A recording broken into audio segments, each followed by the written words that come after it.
Pada zaman dahulu ada seorang yang merenungkan cara bekerjanya alam, dan karena ketekunan dan percobaan-percobaannya, akhirnya ia menemukan bagaimana api diciptakan. Orang itu bernama Nur. Ia memutuskan untuk berkelana dari satu negeri ke lain negeri, menunjukkan kepada rakyat banyak tentang penemuannya. Nur menyampaikan rahasianya itu kepada berbagai-bagai kelompok masyarakat. Beberapa di antaranya ada yang memanfaatkan pengetahuan itu.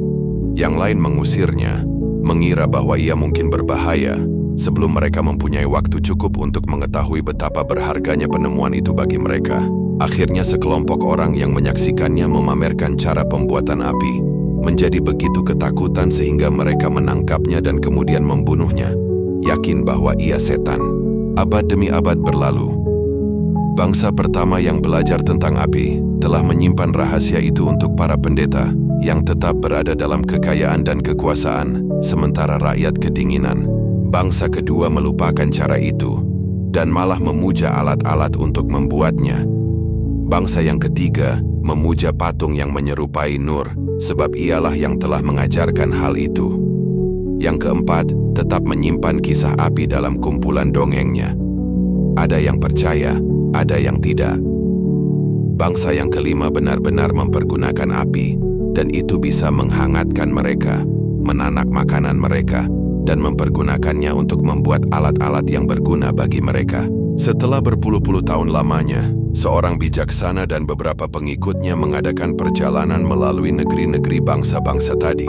Pengikut itu tercengang melihat bermacam-macamnya upacara yang dilakukan bangsa-bangsa itu, dan mereka pun berkata kepada gurunya, "Tetapi semua kegiatan itu nyatanya berkaitan dengan pembuatan api, bukan yang lain. Kita harus mengubah mereka itu."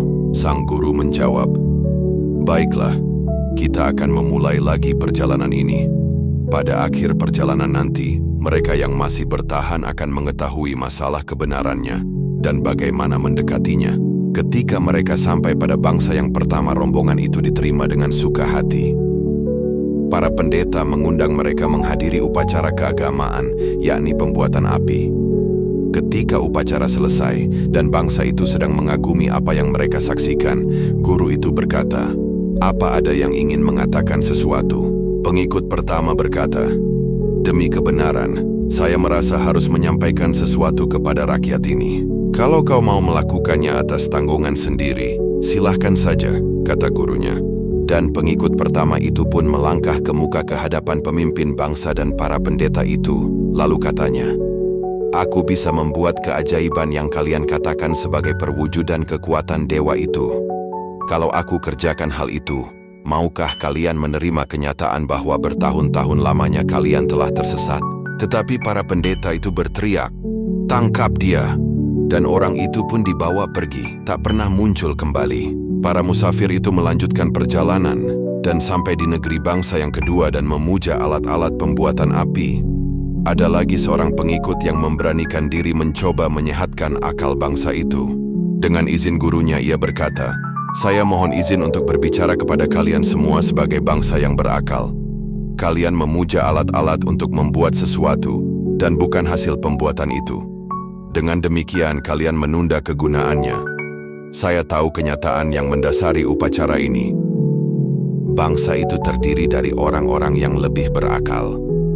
Tetapi mereka berkata kepada pengikut kedua itu, "Saudara diterima baik sebagai musafir dan orang asing di antara kami.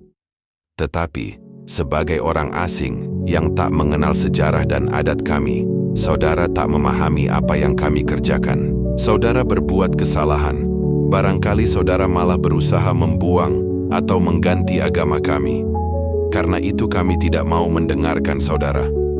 Para musafir itu pun melanjutkan perjalanan. Ketika mereka sampai ke negeri bangsa ketiga, mereka menyaksikan di depan setiap rumah terpancang patung Nur, orang pertama yang membuat api. Pengikut ketiga berkata kepada pemimpin besar itu, "Patung itu melambangkan orang yang melambangkan kemampuan yang bisa dipergunakan." "Mungkin begitu," jawab para pemuja Nur. "Tetapi yang bisa menembus rahasia sejati hanya beberapa orang saja. Hanya bagi beberapa orang yang mau mengerti, bukan bagi mereka yang menolak menghadapi kenyataan," kata pengikut ketiga itu. Itu bidah kepangkatan dan berasal dari orang yang bahkan tak bisa mempergunakan bahasa kami secara benar dan bukan pendeta yang ditahbiskan menurut adat kami, kata pendeta-pendeta itu. Dan pengikut Darwis itu pun bisa melanjutkan usahanya. Musafir itu melanjutkan perjalanannya dan sampai di negeri bangsa keempat. Kini pengikut keempat maju ke depan kerumunan orang. Kisah pembuatan api itu benar dan saya tahu bagaimana melaksanakannya, katanya. Kekacauan timbul dalam bangsa itu yang terpecah menjadi beberapa kelompok. Beberapa orang berkata, itu mungkin benar.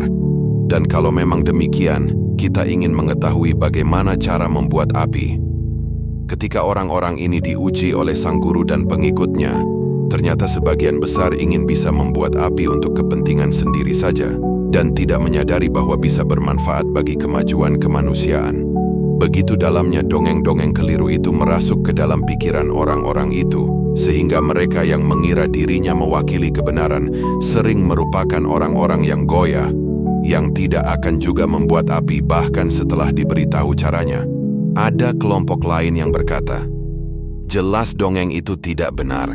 Orang itu hanya berusaha membodohi kita agar ia mendapat kedudukan di sini.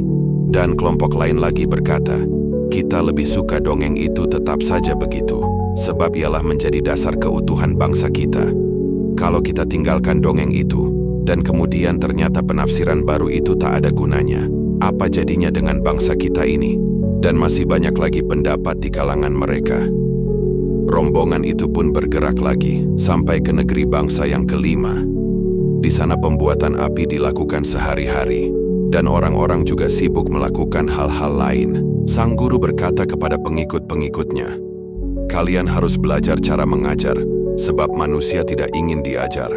Dan sebelumnya, kalian harus mengajar mereka bahwa masih ada saja hal yang harus dipelajari.